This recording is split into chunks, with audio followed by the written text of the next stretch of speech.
नमस्ते बच्चों। हम कक्षा 10 की विज्ञान के अंतर्गत 15वां पाठ पृथ्वी की संरचना पढ़ रहे थे और इसके अंतर्गत हमने पिछली कक्षा में पृथ्वी के ऊर्जा तंत्र और इसके अंतर्गत हमने आंतरिक विवर्तनिक शक्तियों के बारे में पढ़ा था। हमने देखा कि पृथ्वी पर कुछ ऐसी शक्तियां होती हैं जो नए स्थल स्वरूपों का निर्माण करा देती हैं, जिन्हें रचनात्मक प्राकृतिक शक्तियां या रचनात्मक प्राकृतिक बल नाम दिया।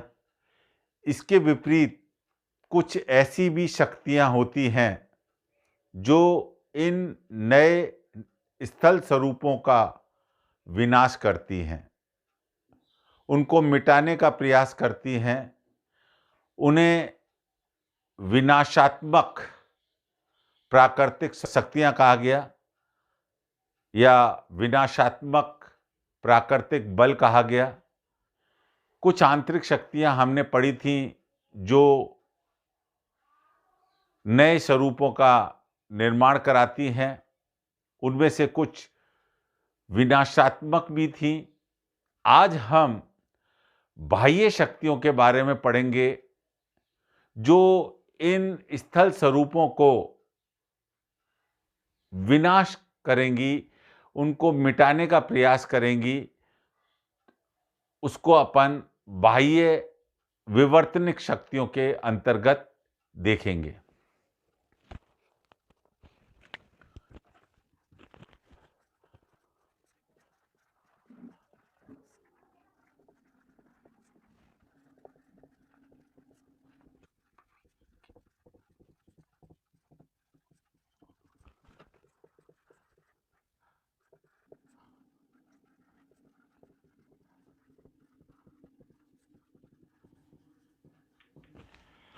यह शक्तियां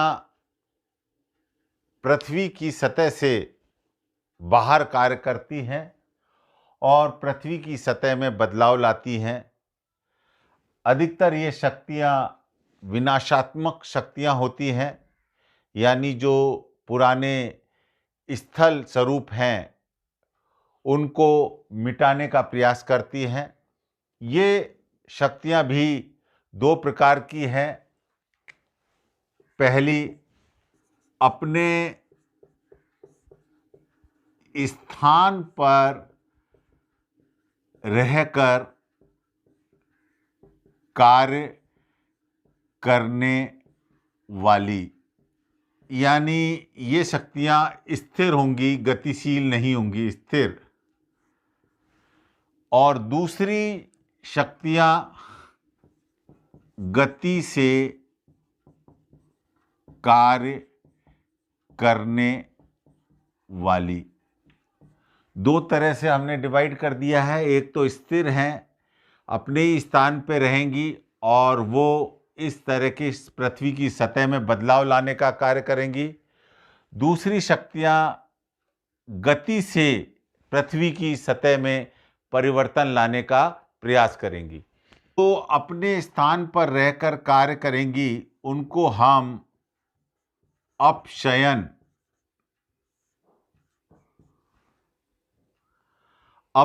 के अंतर्गत पढ़ेंगे।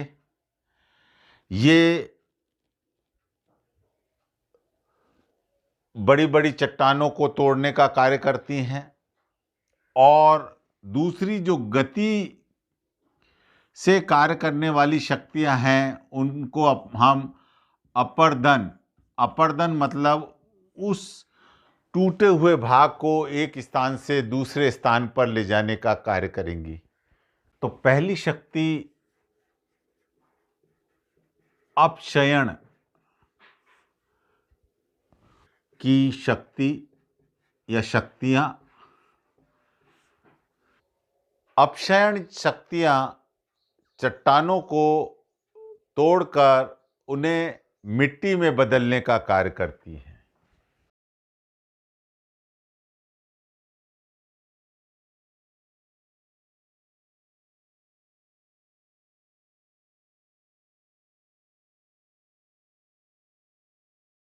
इनके उदाहरण देखें तो सूर्य की गर्मी,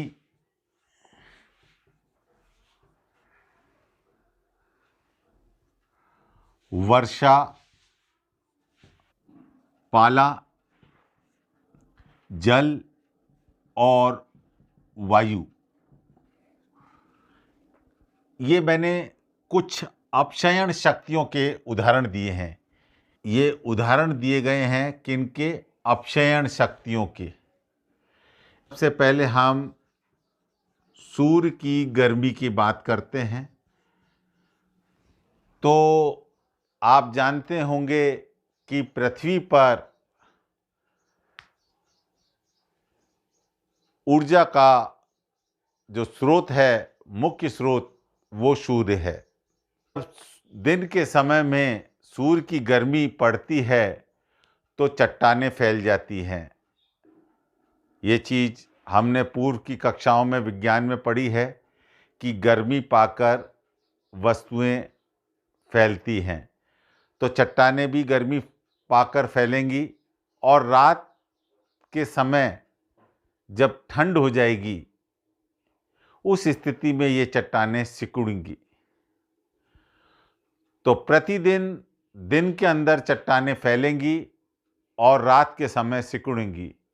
इस तरह से बार फैलने और सिकुड़ने से चट्टानें कमज़ोर हो जाएंगी और टूटने लगती हैं।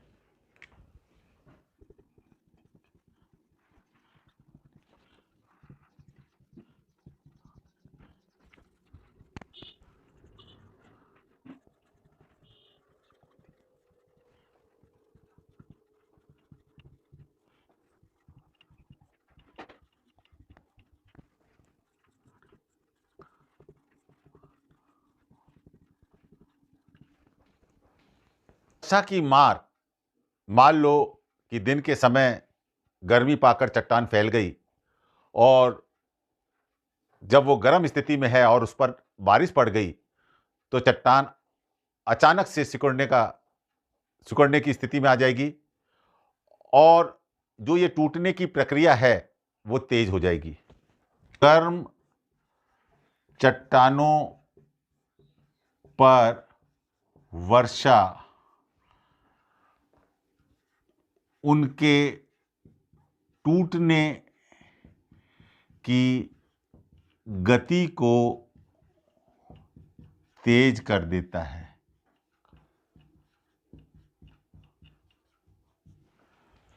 वर्षा का पानी चट्टानों को काटने और तोड़ने का भी प्रयास करता है। जब वर्षा का पानी चट्टानों पे पड़ता है तो कुछ पानी चट्टानें अवशोषित कर लेती हैं या उनकी दरार में चला जाता है और रात्र में या पाला पड़ने की स्थिति में ठंडक पाकर यह पानी जमने लगता है। हम जानते हैं कि पानी में एक विशिष्ट गुण होता है कि जमने के बिंदु पर पानी का आयतन बढ़ जाता है। तो ये पानी जो दरार में भरा हुआ है उसका आयतन बढ़ेगा और आयतन बढ़ेगा तो उसको स्थान न मिलने के कारण वो दरार की दीवारों पर जोर लगाएगा जिससे दरार और बढ़ जाएगी। इस प्रकार कालांतर में ये दरार बढ़ते हुए टूट जाएगी।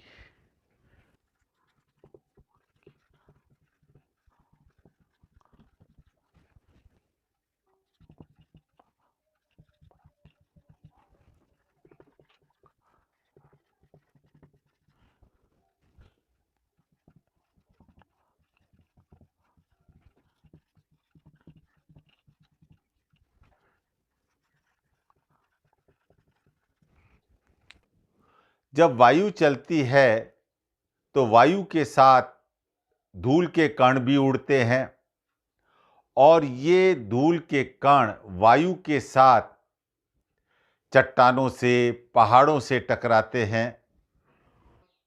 यह कण चट्टानों के लिए एक रेजमाल पेपर का कार्य करते हैं। रेजमाल पेपर, जिस प्रकार हम किसी धातु या किसी चीज पर रेजमाल फेरते हैं तो उस इसी प्रकार जब चट्टानों और पहाड़ों पर यह वायु धूल के कणों के साथ बढ़ती है तो एक रेजमाल का कार्य करती है, जिससे चट्टानें घिस जाती हैं और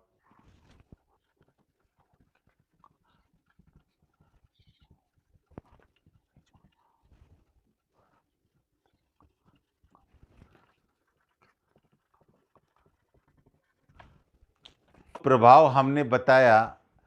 ये गतिविधियां कोई एक दिन में हो जाएं ऐसा संभव नहीं है। इनका प्रभाव देखने के लिए हजारों वर्षों का समय लगता है। प्रकृति में पृथ्वी पर कुछ रासायनिक क्रियाएं भी चलती रहती हैं, जैसे ऑक्सीकरण, कार्बोनेटीकरण, जल का जुड़ना, विलयकरण, विलयकरण का मतलब घुलना, उनसे भी चट्टानें टूट जाती हैं, उनको नुकसान पहुंचता है।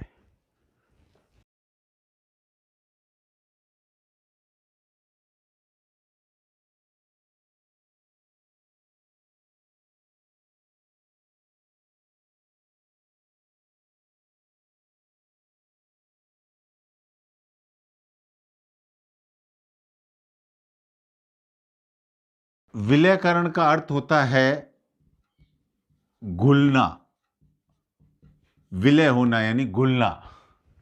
ये मैंने इसका अर्थ लिखा है।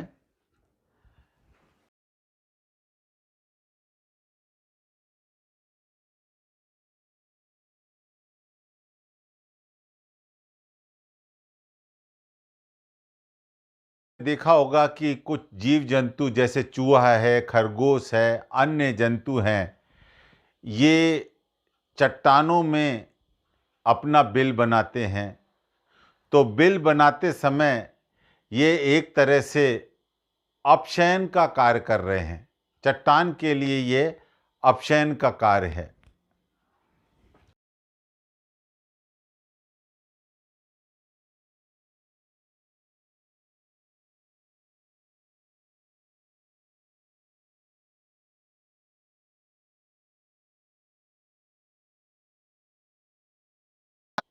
कुछ एल्गे और ब्रायोफाइटा पौधे होते हैं जो वर्षा के समय उगियाते हैं। आपने देखा होगा वर्षा काल में पहाड़ों पर, चट्टानों पर, दीवारों पर हरे रंग की जो काई है, वो एक प्रकार का, इसी प्रकार का पादप है। यह जो जड़ें हैं चट्टानों में घुस जाती हैं और चट्टानों का अपक्षयन का कार्य करती हैं।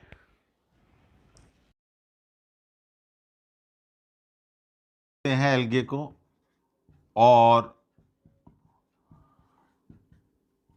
ब्रायोफाइटा।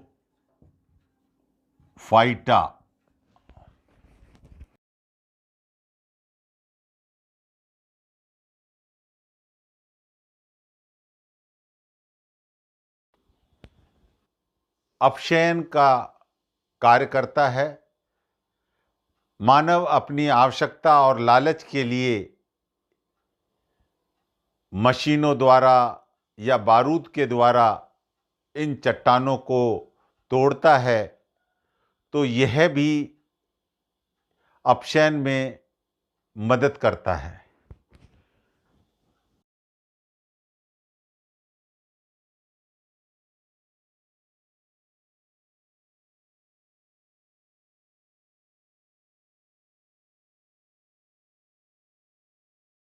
समय में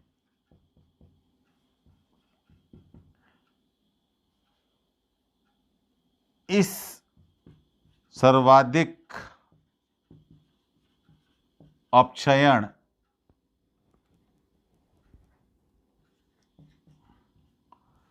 इस गतिविधि से हो रहा है।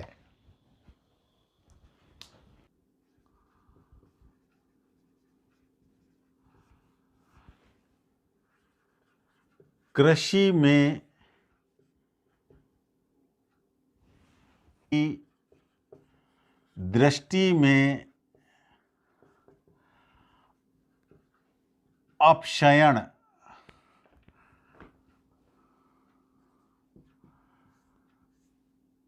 शक्तियों का बड़ा महत्व है।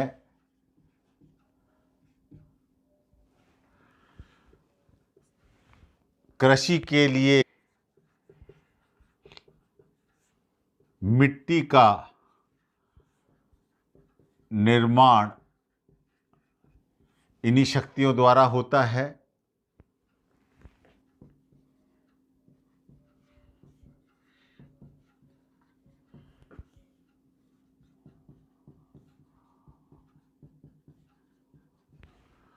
और हमने देखा कि चट्टानें टूट जाती हैं, पहाड़ों की चट्टानें टूट जाती हैं तो समतल मैदान, कृषि के लिए समतल मैदान उपलब्ध कराते हैं। कृषि के लिए समतल मैदान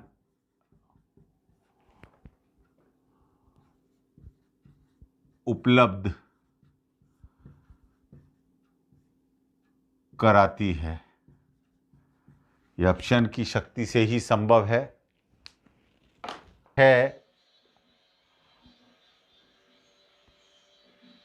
अपर्दन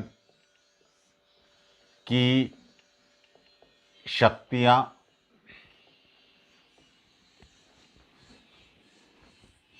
का अर्थ होता है कि टूटी हुई जो संरचना है, अपक्षयण से जो टूटी हुई संरचना है, उसको एक स्थान से दूसरे स्थान पर ले जाने का कार्य अपर्दन कहलाता है। जल, वायु और बर्फ, ये तीन पदार्थ हैं जो एक स्थान से दूसरे स्थान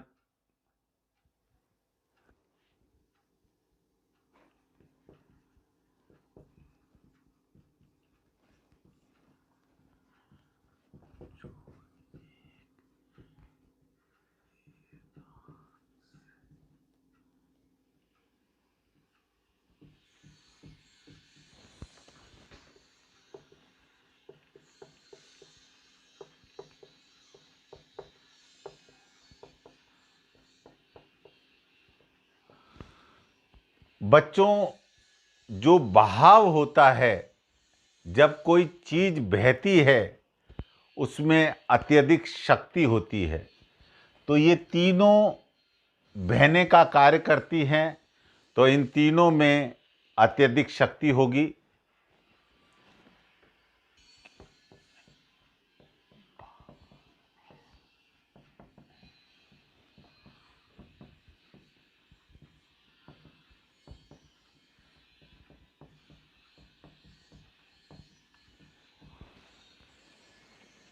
के मार्ग में आने वाली संरचनाएं, संरचनाओं से मतलब है टूटी हुई चट्टानें कंकड़ पत्थर के रूप में हो सकती हैं या मिट्टी के रूप में हो सकती हैं।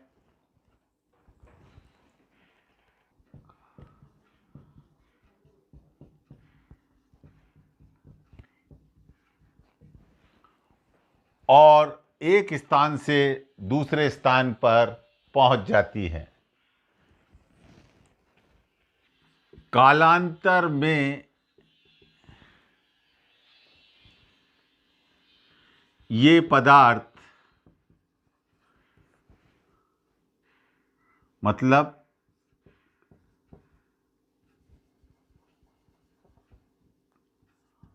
टूटी हुई संरचनाएं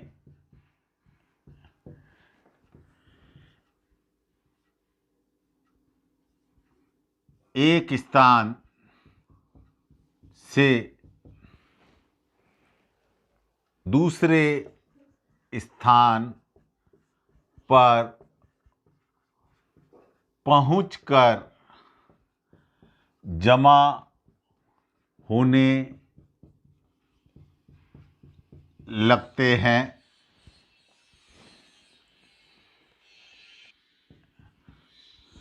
धरातल का स्वरूप बदल जाता है। तो हमने देखा कि जल, वायु और बर्फ अपक्षयन के साथ अपर्दन का भी कार्य करती है। तो ये जो तीनों चीजें हैं, ये अपक्षयन और अपर्दन दोनों का कार्य करती हैं। ये बहती हैं, ये गतिशील हैं, बहती हैं और बहने के कार्य, तो ये बड़ी से बड़ी संरचनाओं को एक स्थान से दूसरे स्थान ले जाती हैं और वहाँ पर इनको इकट्ठा कर देती हैं, जिससे धरातल का स्वरूप बदल जाता है। बर्फ और वायु जो कि अपक्षयन और अपर्दन दोनों कार्य करती हैं, इनके बारे में कुछ अधिक जानकारी लेंगे।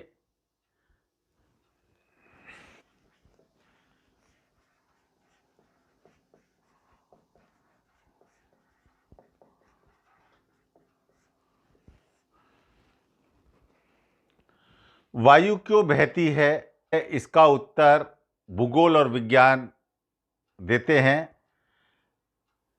हम जानते हैं कि सूर्य जो है हमारी पृथ्वी के लिए मुख्य ऊर्जा का स्रोत है।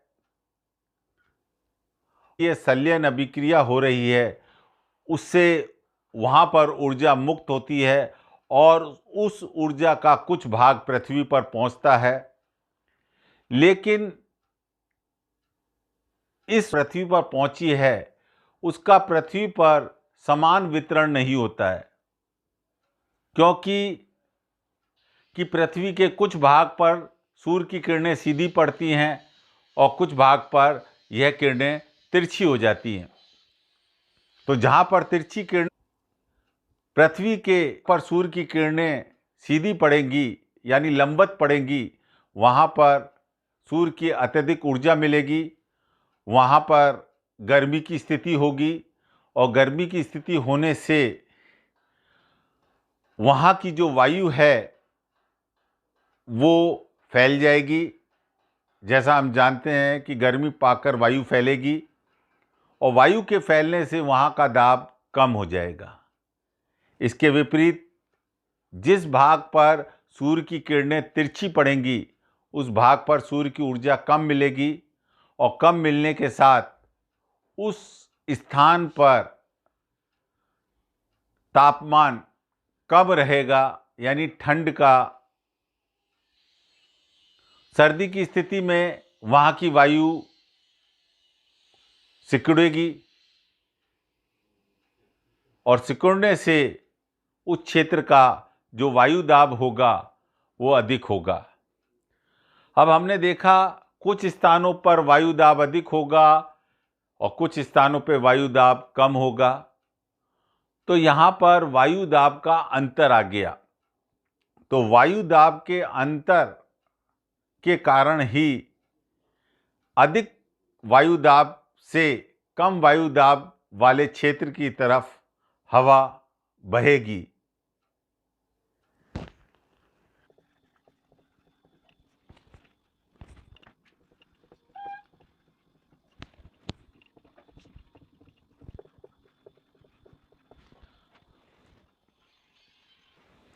हुई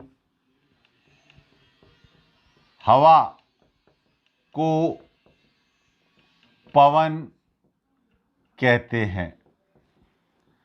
आपको पता चल गया होगा कि ये जो पवन है वो क्यों उत्पन्न हुई है।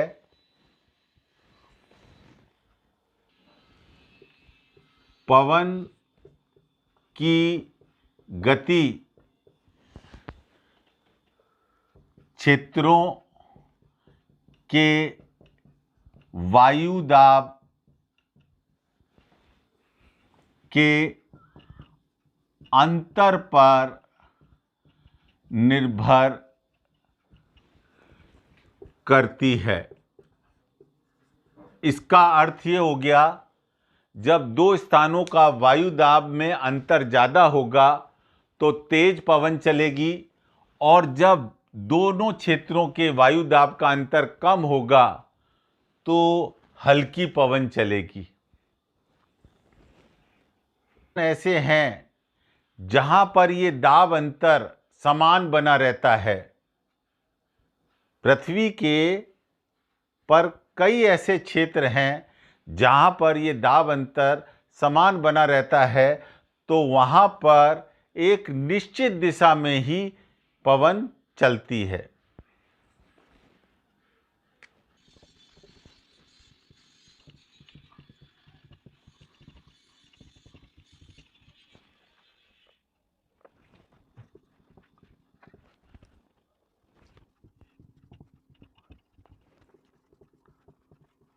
दो क्षेत्रों का दाब अंतर समान बना रहा है, तो वहां पर समान बना रहा है, समान बना रहा है तो वहां पर समान गति की और एक निश्चित दिशा की ही पूरे साल भर हवा चलेगी। समान नहीं रहता है तो हवाओं की दिशा और हवाओं की गति बदल जाएगी। तो ऋतुओं के अनुसार अपनी दिशा बदल लेती हैं।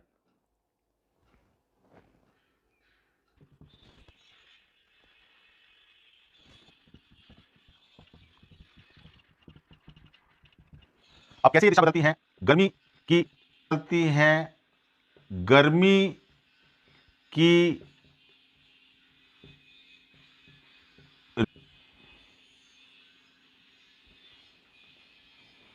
ये मानसूनी हवाएं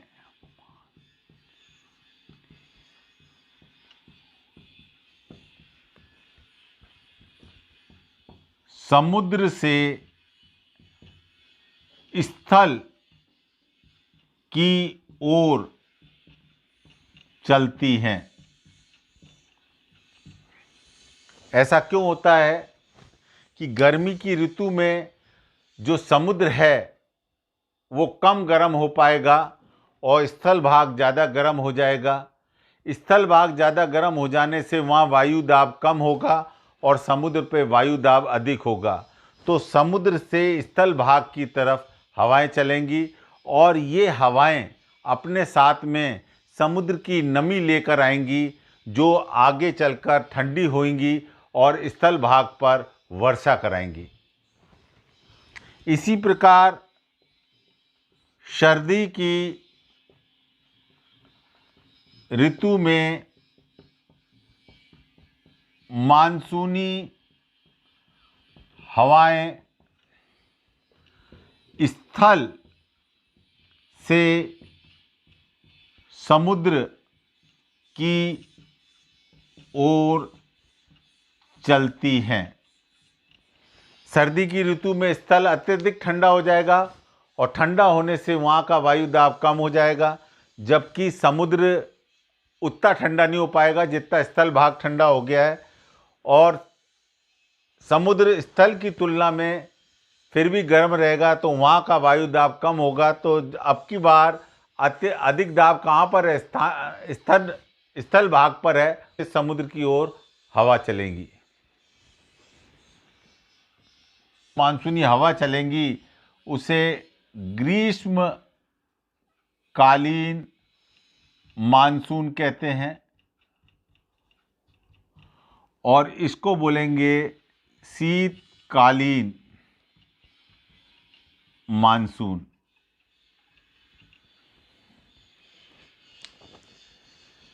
ग्रीष्मकालीन मानसून है, उसमें हवाएं समुद्र से स्थल भाग की तरफ चलती हैं और साथ में नमी लेकर आती हैं। तो भारत में इस तरह की हवाएं दक्षिण पश्चिम दिशा से आएंगी और संपूर्ण भारत में ये वर्षा कराती हैं। जबकि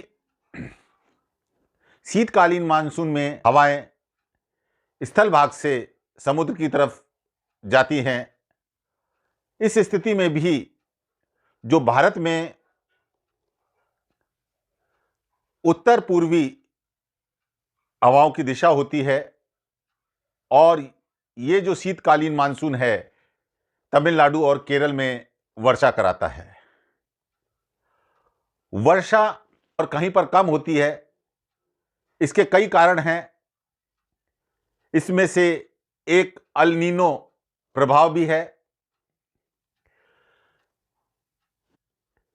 जल निकास की तुलना में जब अधिक वर्षा हो जाती है तो बाढ़ की स्थिति बन जाती है।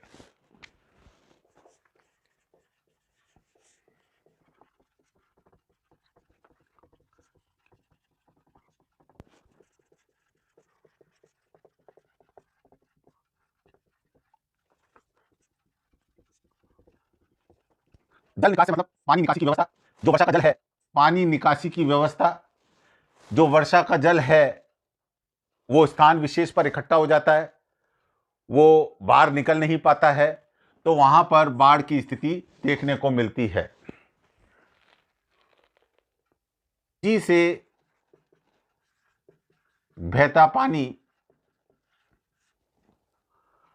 अपने साथ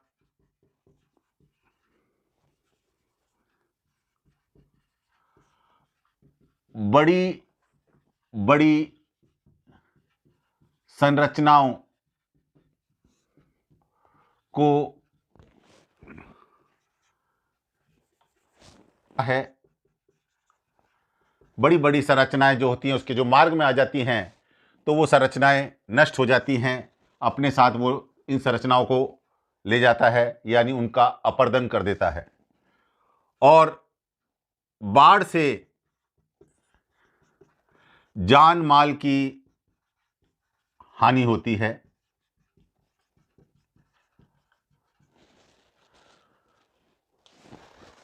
तो बाढ़ से बचने के लिए सामान्य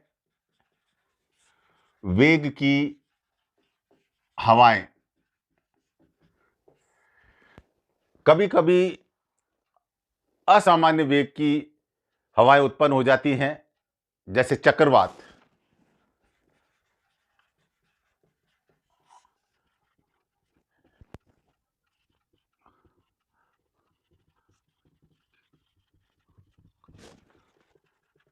चक्रवात होता है वो असामान्य वेग की हवा होता है। इसको परिवर्तनशील हवा भी कहते हैं। हवा होता है इसको परिवर्तन, क्योंकि अचानक से किसी एक वृत्ताकार पथ में केंद्र की ओर चलती है।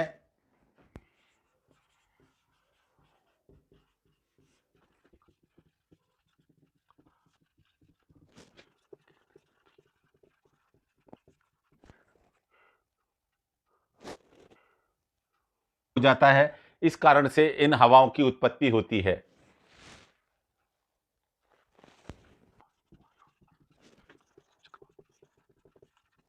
और इन चक्रवातों का जो घेरा होता है 400 किलोमीटर से 3000 किलोमीटर तक का हो सकता है। चक्रवातों का जो घेरा होता है 400 किलोमीटर से 3000 किलोमीटर तक का हो सकता है।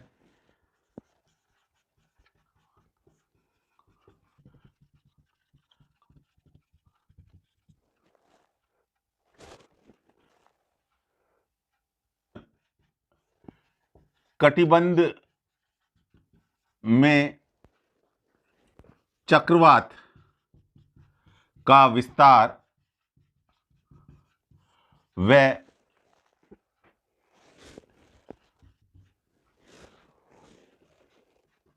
उष्ण कटिबंध से अधिक होती है।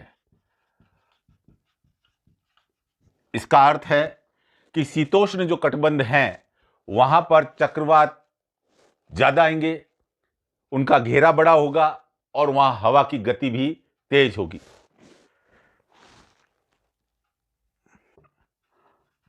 अचानक मौसम बदल जाता है,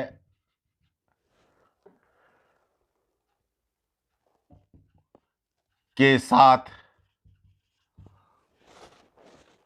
वर्षा होती है। कुछ दिनों बाद मौसम सामान्य हो जाता है, के छप्पर उड़ जाते हैं या कच्चे मकानों के जो छतें हैं वो उड़ जाती हैं। तो इस तरह की भय की स्थिति चक्रवात आने पर आ जाती है। और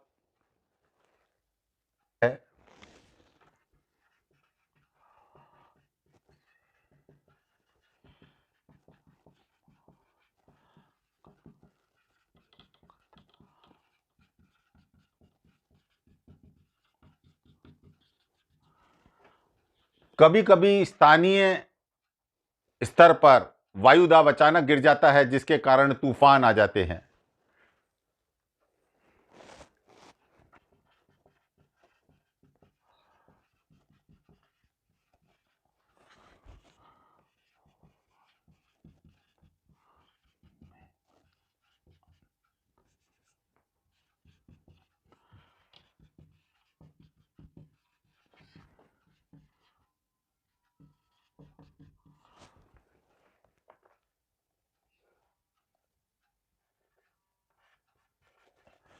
मतलब तूफान यानी तेज हवाओं के साथ बरसात होने लग जाती है, और ये भी स्थिति में जो है जन धन की हानि होती है।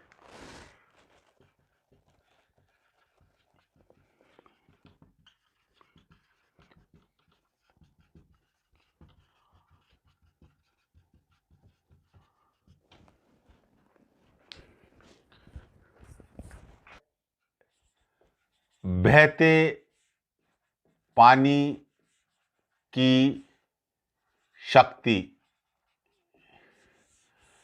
बहते पानी की शक्ति पावर, हाइड्रो यानी जल और पावर यानी शक्ति। इसके में कुछ चर्चा करेंगे कि जो नदियां हैं पहाड़ों से निकलकर समुद्र तक पहुंचती हैं या झील तक पहुंचती हैं, इस दौरान वो घाटियां, मैदान और डेल्टा का निर्माण करती चलती हैं। तो कई संरचनाएं बनाती हैं नदी।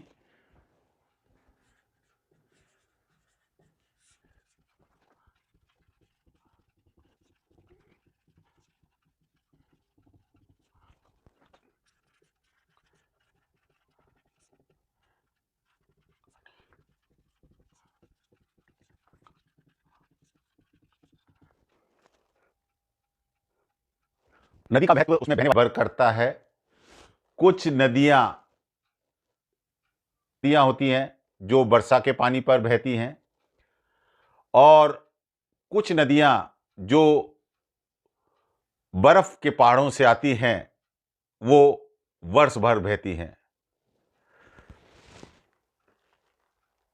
सभ्यता का विकास इन नदियों के किनारे पर हुआ है। जितनी भी प्राचीन सभ्यता हम देखते हैं तो वैदिक सभ्यता सरस्वती नदी के किनारे पनपी थी, किंतु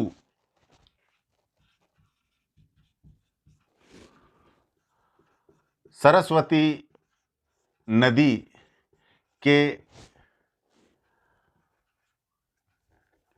मार्ग बदलने या लुप्त होने के कारण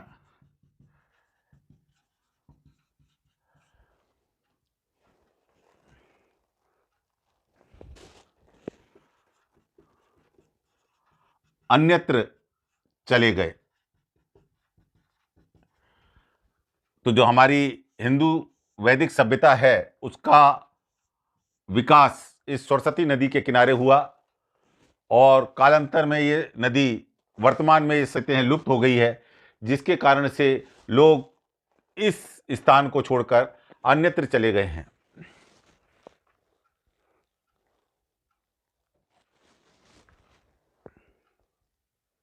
ये सदा बहने वाली नदियों में से है। गंगा, जमुना एवं चंबल वर्ष भर बहने वाली नदियां हैं।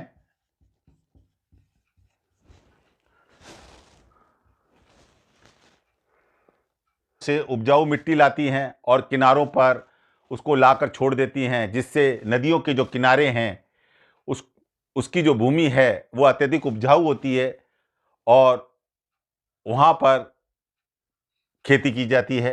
इसी प्रकार सिंचाई के लिए पानी उपलब्ध होता है। किंतु जब कभी इन नदियों में ज़्यादा पानी आ जाता है तो वो ज़्यादा पानी भी जान माल का नुकसान कर देता है।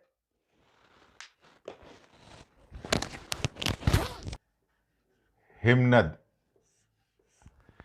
हिमनद यानी बर्फ की नदी। ठंडे प्रदेशों में वर्षा नहीं होती। वर्षा का जो जल है उसे हिमपात कहते हैं।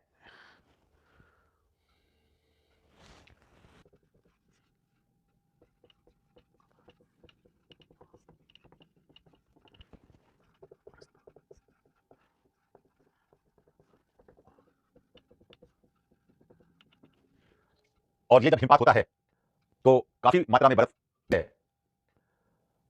तो काफी मात्रा में बर्फ गिर जाती है और बर्फ की मोटी परत पूरे क्षेत्र को ढक लेती है।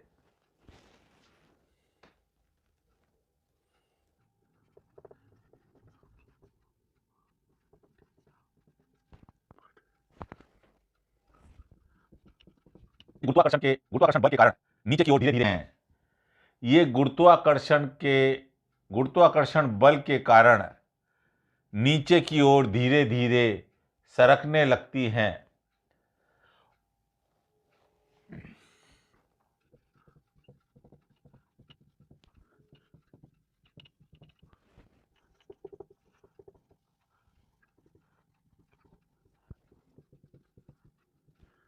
बर्फ का बर्फ की परतों का इस प्रकार खिसकना हिमनद कहलाता है।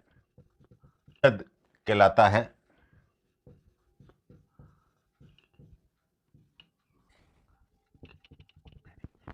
हिमनद यानी बर्फ की नदी या है। और ये बर्फ की परत बहुत धीमी गति से सरकती है, लेकिन इसमें बड़ी ताकत होती है। ये जब सरकती है तो जो नीचे की चट्टानें हैं उनको घिस देती है। हिमनद का प्रभाव तत्काल नहीं देखा जा सकता है। इसका प्रभाव दीर्घकाल में दृष्टिगोचर होता है। हिमनाद विशाल बर्फ की परतें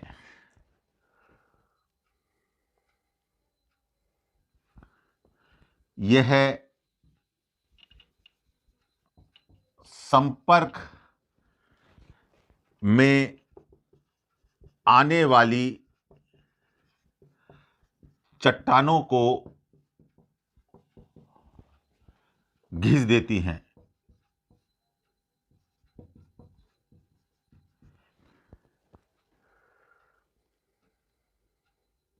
हो रहा है और आप जानते हैं ऐसे ही गंगा, यमुना ये नदियां निकलती हैं।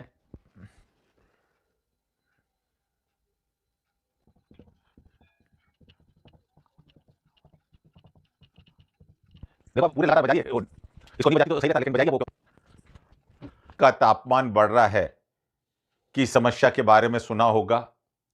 तो ग्लोबल वार्मिंग का अर्थ है कि पृथ्वी में वायु प्रदूषण के कारण हमारे पृथ्वी का तापमान बढ़ने लग गया है और इसके तापमान बढ़ने का प्रभाव जो ध्रुवों और ऊंचे पहाड़ों पर जो बर्फ जमी हुई है उन पर पड़ रहा है।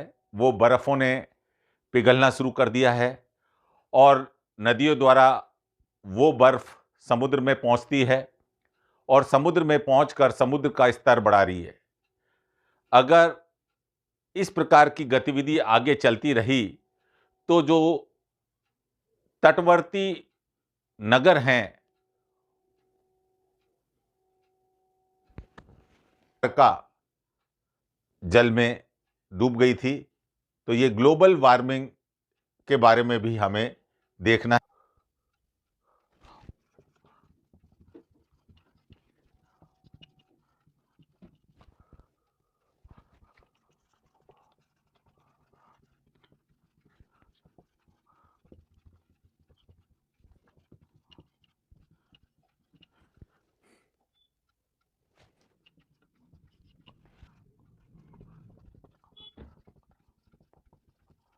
और इसी बारे में मैंने आपको एक द्वारका नगर का उदाहरण दिया है कि ये नगर समुद्र का जल स्तर बढ़ जाने के कारण समुद्र में समा गया है। और अगर ये ग्लोबल वार्मिंग की समस्या से हम निजात नहीं पा सके तो ये ऊंचे पर्वतों और ध्रुवों की बर्फ पिघल जाएगी और समुद्र में पहुंचकर समुद्र का स्तर उठा देगी। तो जो तटवर्ती नगर हैं जैसे बॉम्बे है, समुद्र के किनारे है, ये जल में डूब जाने का इसका खतरा हो जाएगा। देखने को मिलता है, जैसा मैंने बताया था कि हमारे पृथ्वी के निकट जो चंद्रमा है उसका आकर्षण बल पृथ्वी पर पड़ता है और उसके कारण समुद्र का पानी ऊपर उठ जाता है जिसको हम ज्वार कहते हैं और जब पानी नीचे उतरता है उसको हम भाटा कहते हैं। तो समुद्र में ज्वार और भाटा आते हैं, यह भी प्राप्त करने में लगे हुए हैं। इसी प्रकार मैंने बताया था कि समुद्र में जब 7 रिक्टर इकाई का भूकंप आ जाता है तो ऊंची ऊंची लहरें उठती हैं और वो लहरें तटों पर पहुंचकर नुकसान करती हैं। ये समुद्र का एक और रूप आपको नजर आया होगा। एक समुद्र में समुद्री धाराएं बहती हैं। पांचवा जो हम करेंगे वो समुद्री धाराएं। आइए देखते हैं कि समुद्री धाराएं क्या होती हैं।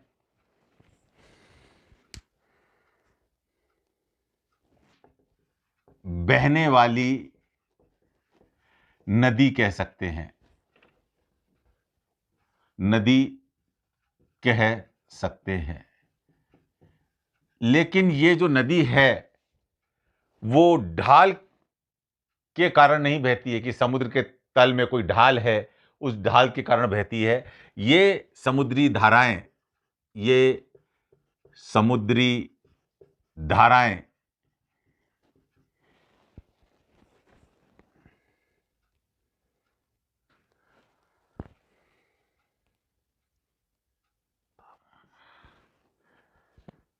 घनत्व के कारण होती हैं।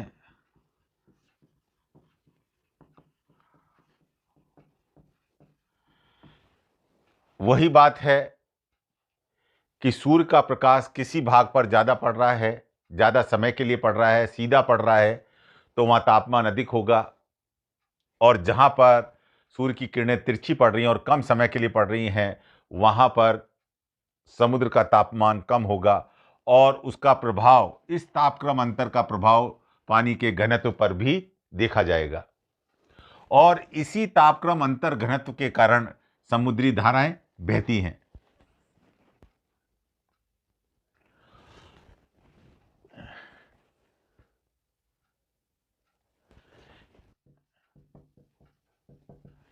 लगातार बहती हैं।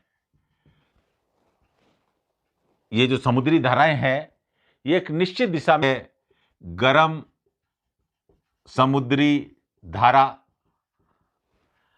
और दूसरी ठंडी समुद्री धारा, दो प्रकार की धाराएं होती हैं, गर्म और ठंडी।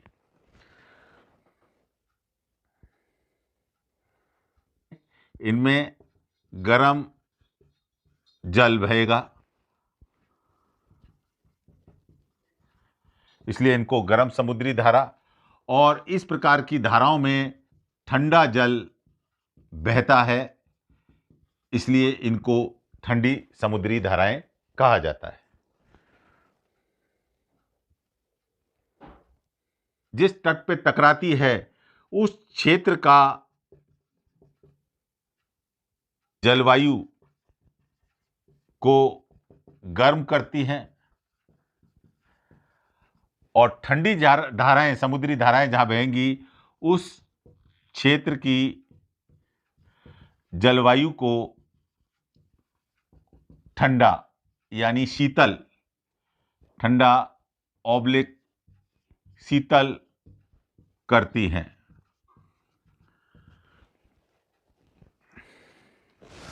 और ये जो गर्म धाराएं तो अपने साथ नमी ले जाती है और ऊंचे स्थानों पर वर्षा कराती है।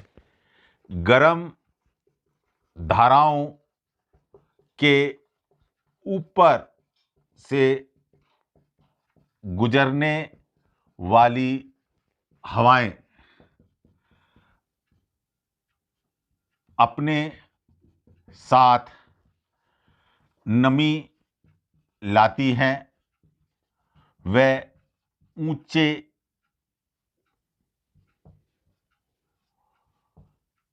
स्थानों पर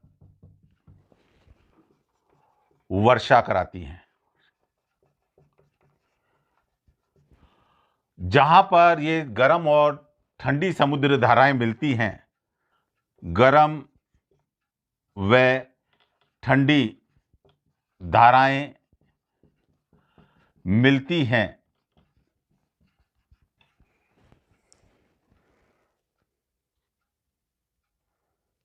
उत्पन्न हो जाता है, जिसके कारण से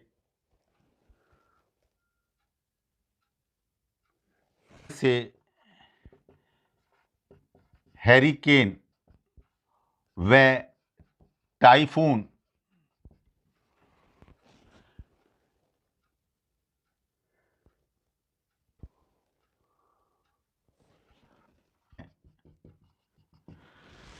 एक और विशेषता है कि गर्म और ठंडी धाराएं जहां मिलती हैं वहां।